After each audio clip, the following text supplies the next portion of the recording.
গুরুত্বপূর্ণ শব্দ আছে যা বোঝা আমাদের কাছে খুব গুরুত্বপূর্ণ, এবং এই তিনটি শব্দের নিজস্ব অর্থ আছে। প্রথম হল সঙ্গবদ্ধতা, অর্থাৎ একসাথে মিলে কাজ করতে হবে, একসাথে মিলে পরিশ্রম করতে হবে, সামনে এগোতে হবে। এরকম করতে পারলে আপনার শক্তি বৃদ্ধি পাবে, আপনার ক্ষমতা বৃদ্ধি পাবে, আপনি এগোতে পারবেন এবং অনেক দূরে যেতে পারবেন। দ্বিতীয় হল আত্মবিশ্বাস।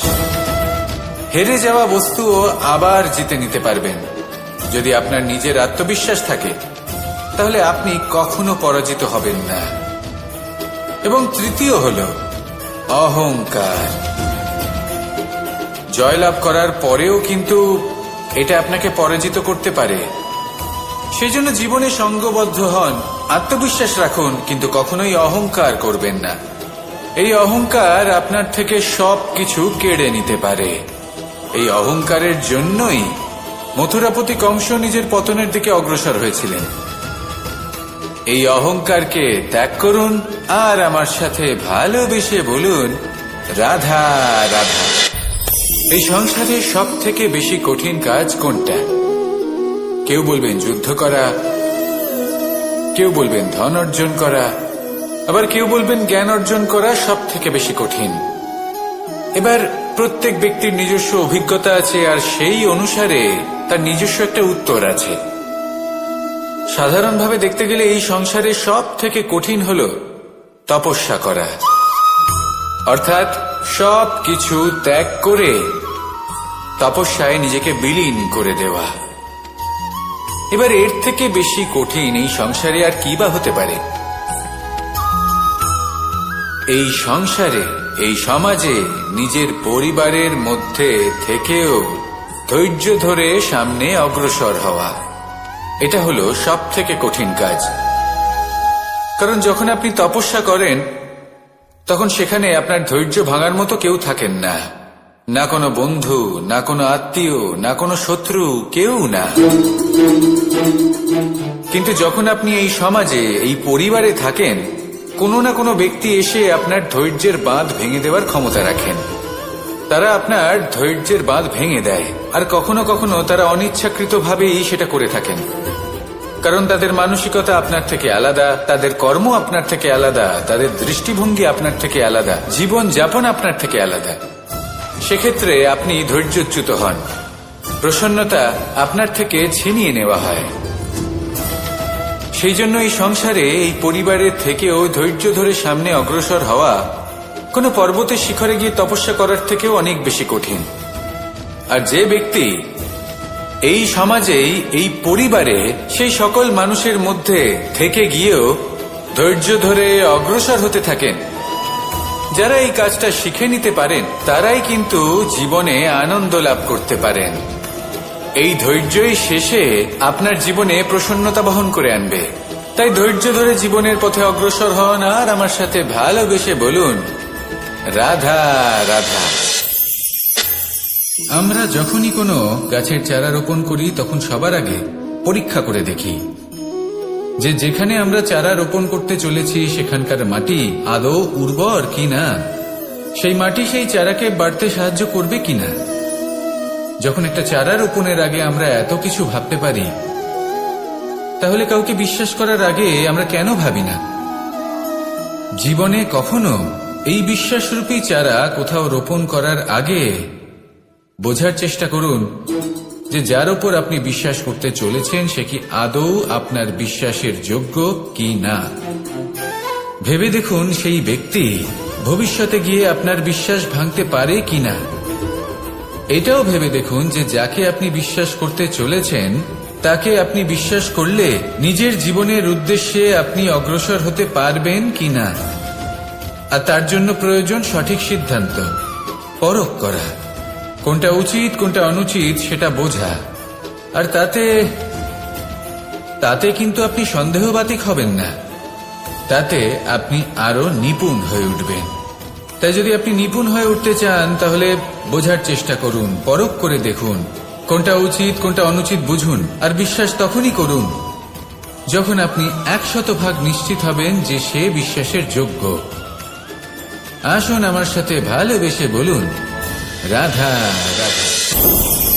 রাধা কখনো কখনো আমার জন্য বড়ই সুগন্ধি আতর নিয়ে আসে, পারিজাত ফুলের মালা নিয়ে আসে আমার প্রসাধন করবে বলে, এবং আমার সব থেকে বেশি প্রিয় মাখন নিজে হাতে বানিয়ে আনে আমাকে নিজে হাতে খাইয়ে দেবে বলে, সবকিছু আমাকে প্রসন্ন করবে বলে। কিন্তু আপনি কখনো ভেবেছেন যে এই আতর কিভাবে বানানো হয়? সহস্র ফুলের পাপড়ি একসাথে পিষে নিতে হয়, তারপরে তার থেকে যে রস নিঃসৃত হয় সেই রস দ্বারাই আতর তৈরি হয়। অনেক সংখ্যক ফুলকে অসীম যন্ত্রণা ভোগ করতে হয়, তবে তারা আমার প্রসাধন সামগ্রী হয়ে উঠতে পারে। দুধ থেকে মাখন তৈরি করার জন্য কতটা পরিমাণ মন্থন সহ্য করতে হয় সেটা আপনি জানেন। ঠিক সেই রকমই হলো আমাদের জীবনও।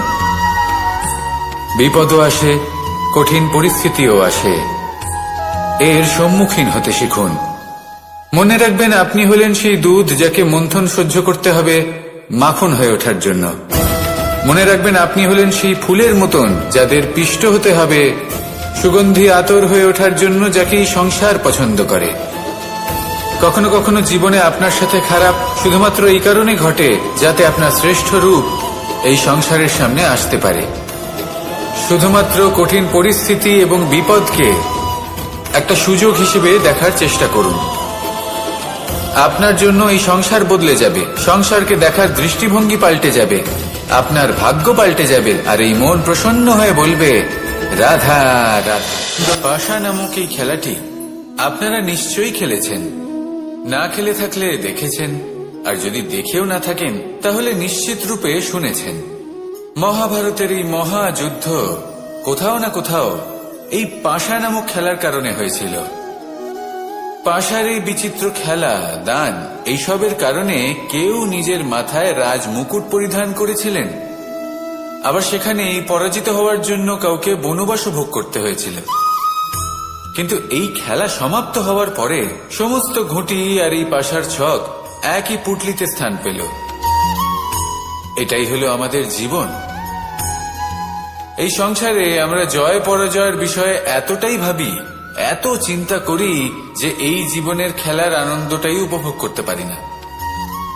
আর অবশেষে কি হয়? কেউ জয়ী হন, কেউ পরাজিত হন, কিন্তু দুজনেই একই স্থানে পৌঁছে যান। প্রত্যেক ব্যক্তি মৃত্যুর পরে একটি নির্দিষ্ট স্থানেই পৌঁছতে বাধ্য,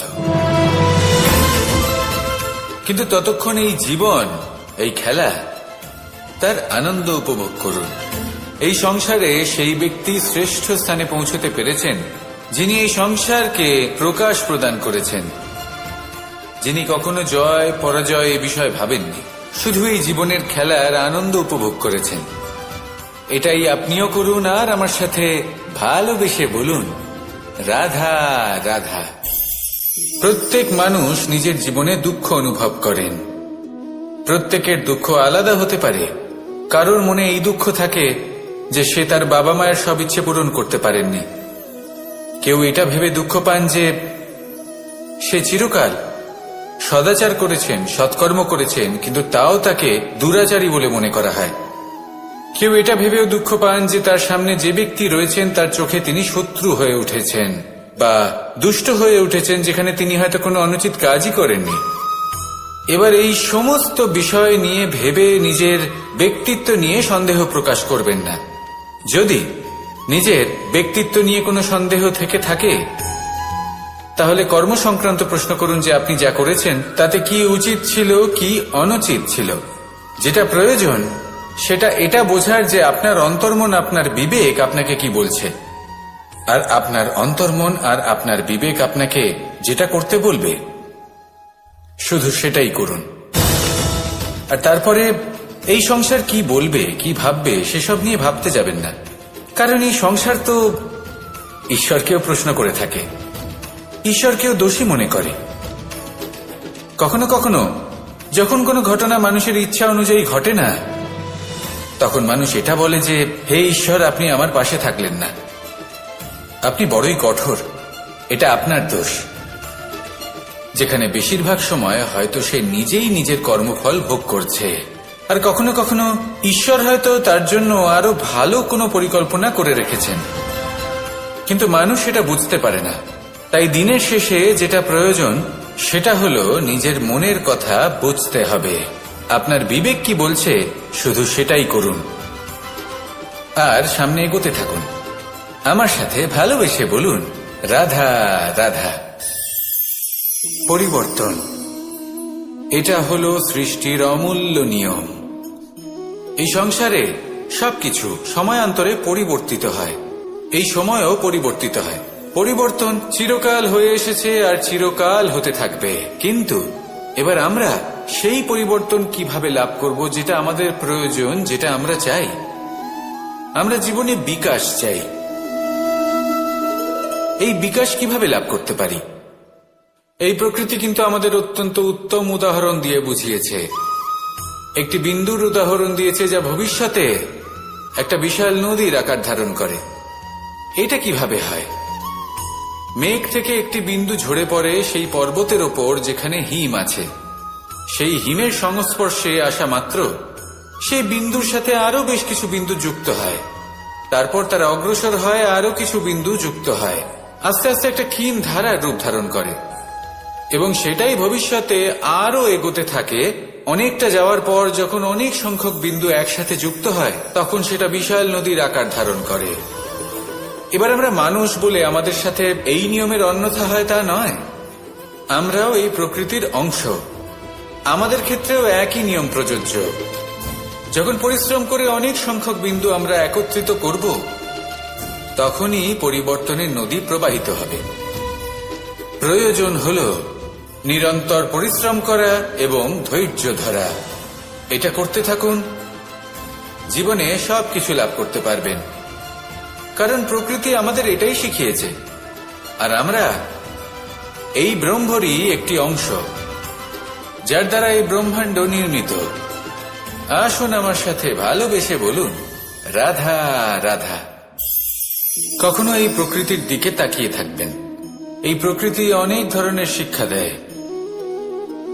কোন একটা গাছকে দেখুন, কিভাবে সে মাটি থেকে জল শুষে নেয়। সে ঝড় হোক বা হোক কড়া রোদ, সব সহ্য করে এবং অবশেষে সে ফল ধারণ করে। আর সেই ফল উৎপন্ন করার পরে সে ফল কিন্তু সে নিজে গ্রহণ করে না, এই সংসারকে প্রদান করে, যাতে পশু পাখি মানুষ তারা এই ফল গ্রহণ করে শক্তিশালী হয়ে উঠতে পারে, সুস্থ থাকতে পারে। সেভাবে এই নদী, সরোবর এরা নিজেরাও কিন্তু নিজেদের জল গ্রহণ করে না, মাটিকে প্রদান করে, পশু পাখিকে প্রদান করে। সূর্য নিজেও নিজের জন্য প্রজ্বলিত হয় না,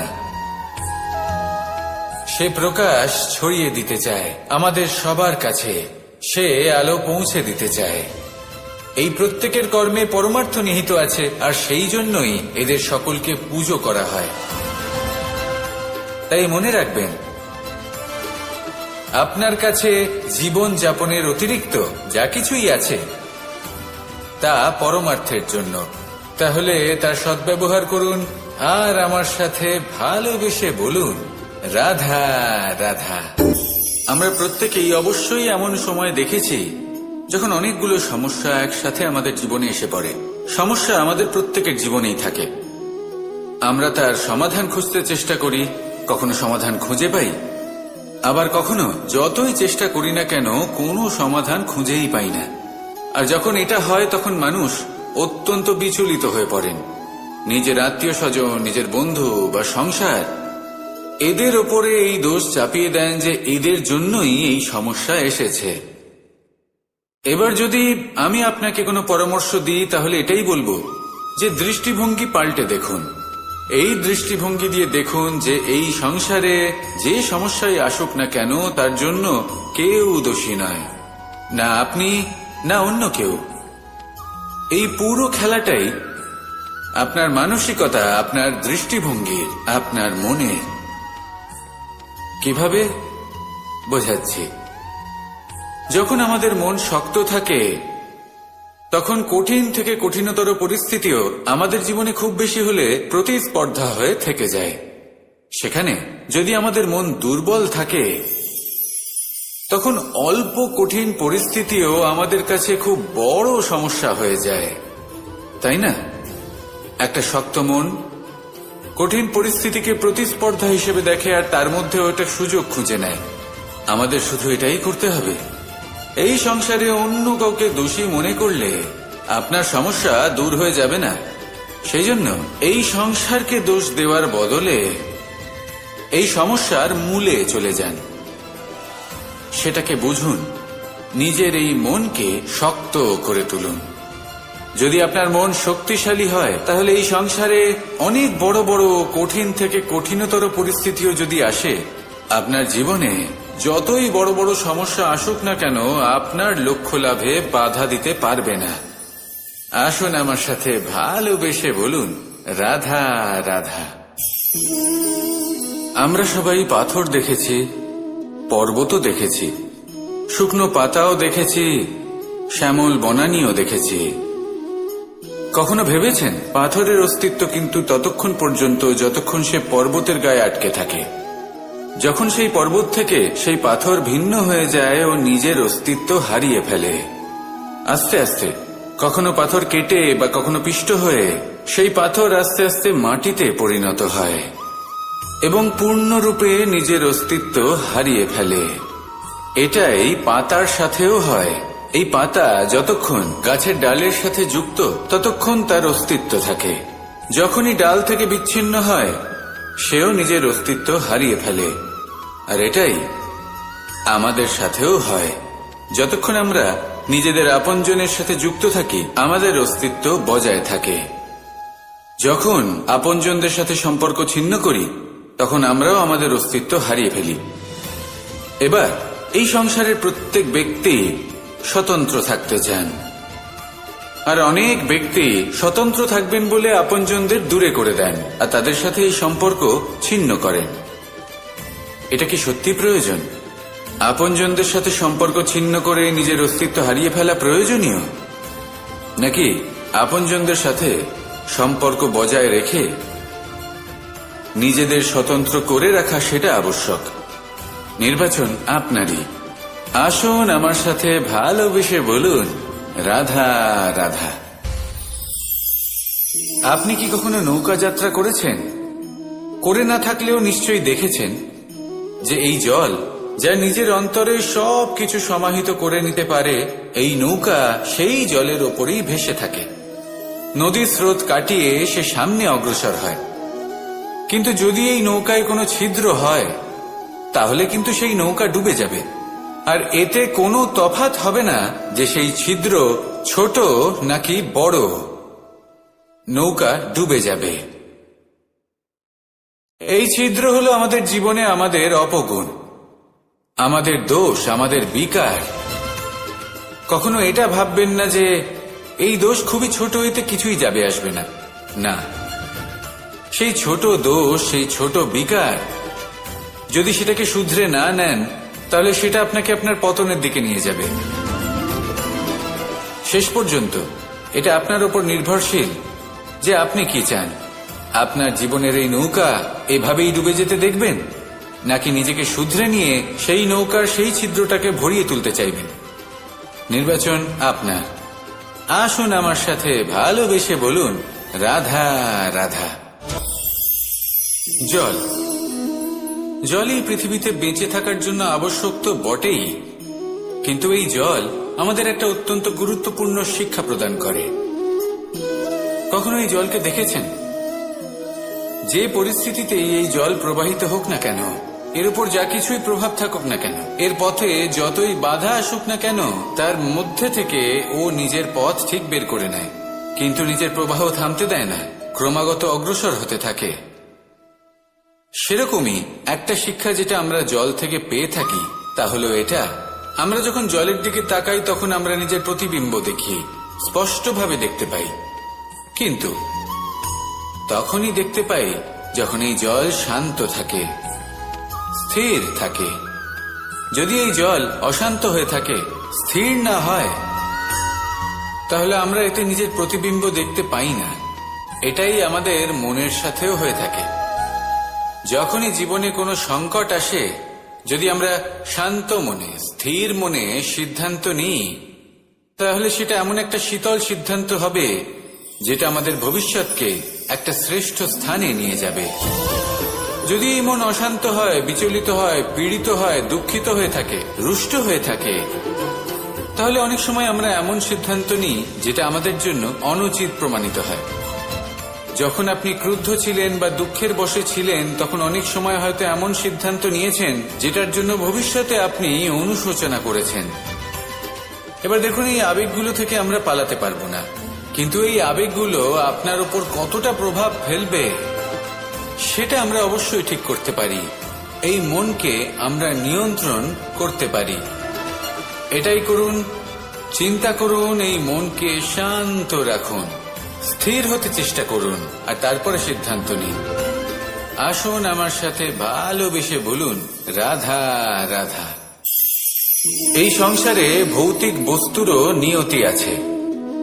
যারাই এই সংসারে আসে বা উৎপন্ন হয়, তারা কিছুমাত্র সময় পর্যন্তই এখানে থাকতে পারে, আর তারপরে সেও লুপ্ত হয়ে যায়, অর্থাৎ সে নিজেও এই পঞ্চমহাভূতে সমাহিত হয়ে যায়। আমাদের সাথেও ঠিক এটাই হয়। সেই জন্যই ঈশ্বর দ্বারা প্রদত্ত এই উপহারের বিষয়ে ভাবুন, এই জীবনের বিষয়ে ভাবুন। ঠিক যেমন বিশ্বাস ভঙ্গ হলে কোনো ব্যক্তি আমাদের কাছে অপরিচিত হয়ে যান, ঠিক সেরকমই শেষ নিঃশ্বাস ত্যাগের পর এই শরীরও আমাদের কাছে পরই হয়ে যায়। তাই এই শরীর থাকাকালীন শ্রেষ্ঠভাবে একে সদ্ব্যবহার করুন, এই জীবনে শ্রেষ্ঠ কর্ম করুন, আর এই জীবনকে শ্রেষ্ঠভাবে যাপন করার জন্য কিছু কথা বোঝা প্রয়োজনীয়। যদি আপনি কারোর প্রশংসা করেন, তাহলে পূর্ণ হৃদয় দিয়ে করুন। যদি আপনি হস্তক্ষেপ করে থাকেন, তাহলে মস্তিষ্ক দ্বারা করুন। যদি আপনি সমীক্ষা করেন, তাহলে বিবেক দ্বারা করুন। যদি আপনি ধন অর্জন করতে চান, তাহলে নীতি অনুসারে চলুন। যদি জীবনযাপন করতে চান, তাহলে রীতি মেনে করুন। আর যদি ঈশ্বরের ভজন করতে চান, তাহলে ভক্তিভাব নিয়ে করুন। শুধু এই কথা মনে রাখবেন যে আপনার এই জীবন কিন্তু অনিশ্চিত কাল পর্যন্তই আছে। কতক্ষণ আছে সেটা কেউ জানে না। তাই কিছু মুহূর্ত যেটা যাপন করতে আমরা এখানে এসেছি, সেখানে ক্রোধ, অহংকার, ঈর্ষা, এইসব আবেগের কি গুরুত্ব বলুন তো? এগুলো ত্যাগ করুন। মানুষকে ক্ষমা করতে শিখুন, আস্তে আস্তে বিশ্বাস করতে শিখুন। এই সংসারে নিঃস্বার্থভাবে প্রেম করতে শিখুন, আর সবার মধ্যে আনন্দ বিতরণ করুন।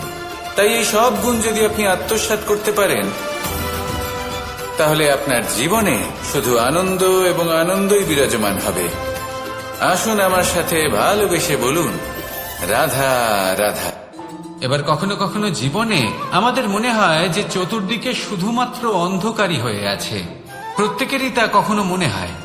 আর তখনই আমাদের নিরাশ হলে চলবে না, আমাদের দুঃখী হলে চলবে না।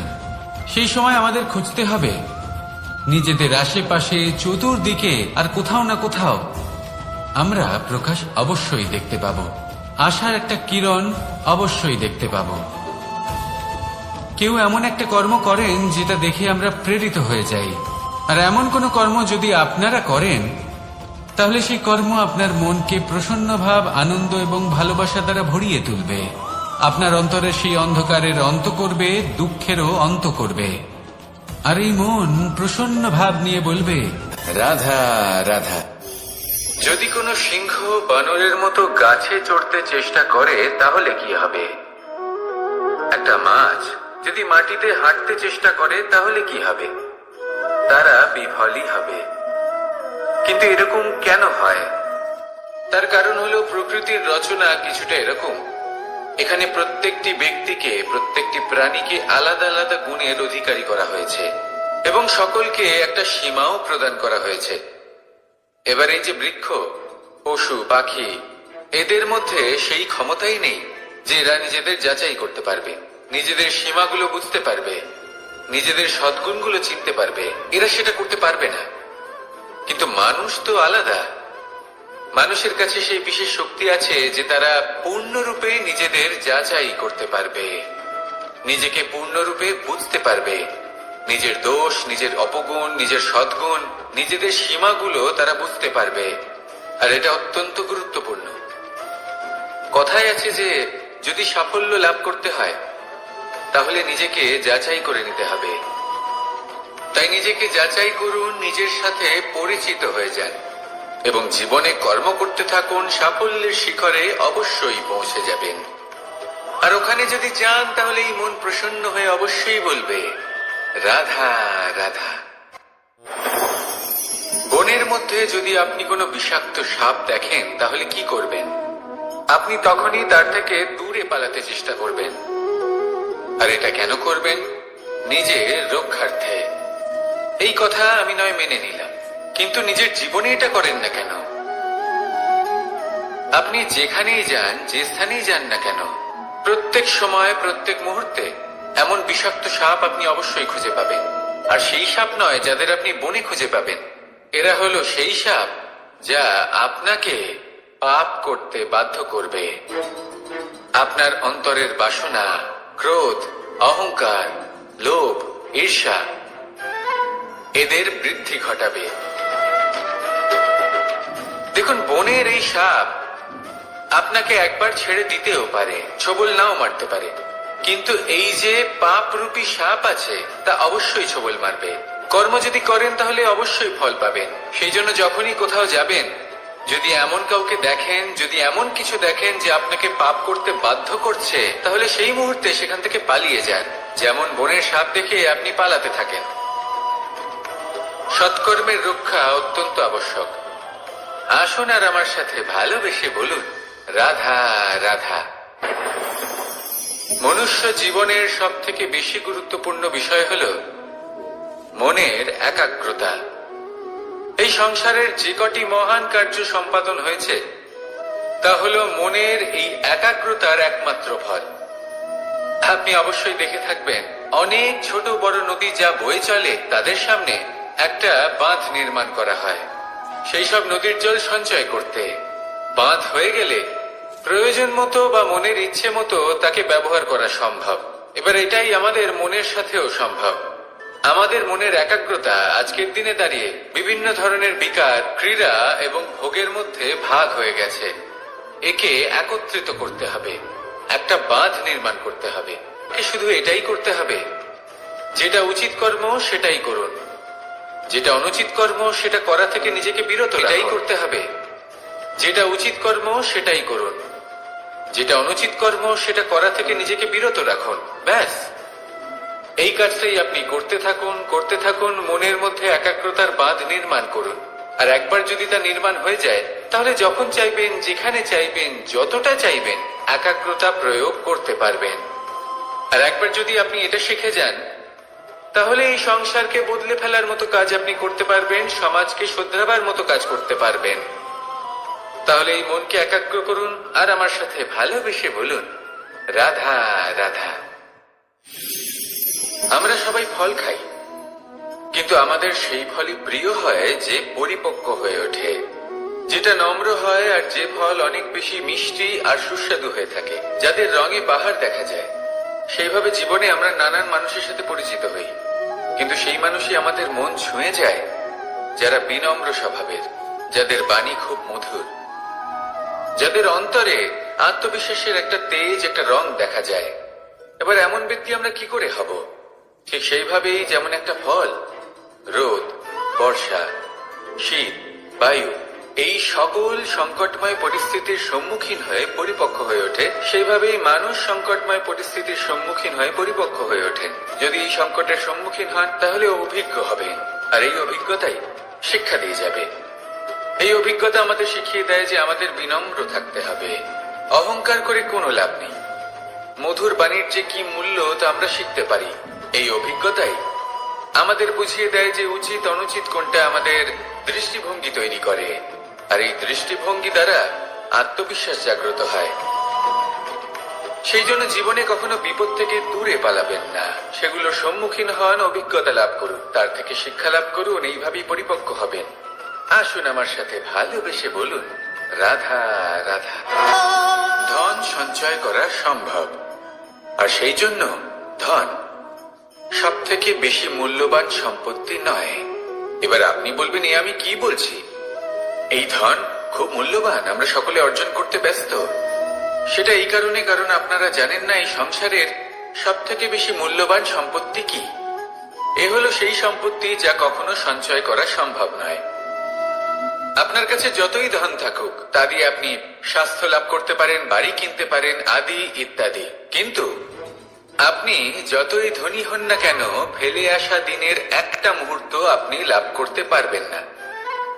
এই একটা মুহূর্ত, এই সময়, এটাই হলো সংসারের সব থেকে মূল্যবান সম্পত্তি। একবার চলে গেলে তা কখনোই ফিরে আসে না। আর এই মুহূর্ত যতই চলে যাক না কেন, আমরা স্মৃতির মাধ্যমে সেগুলি যাপন করতে পারি, তার আনন্দ উপভোগ করতে পারি। আর যার সাথে আমরা সময় অতিবাহিত করেছি তার স্মৃতিতে আমরা চিরকাল জীবিত থাকতে পারি।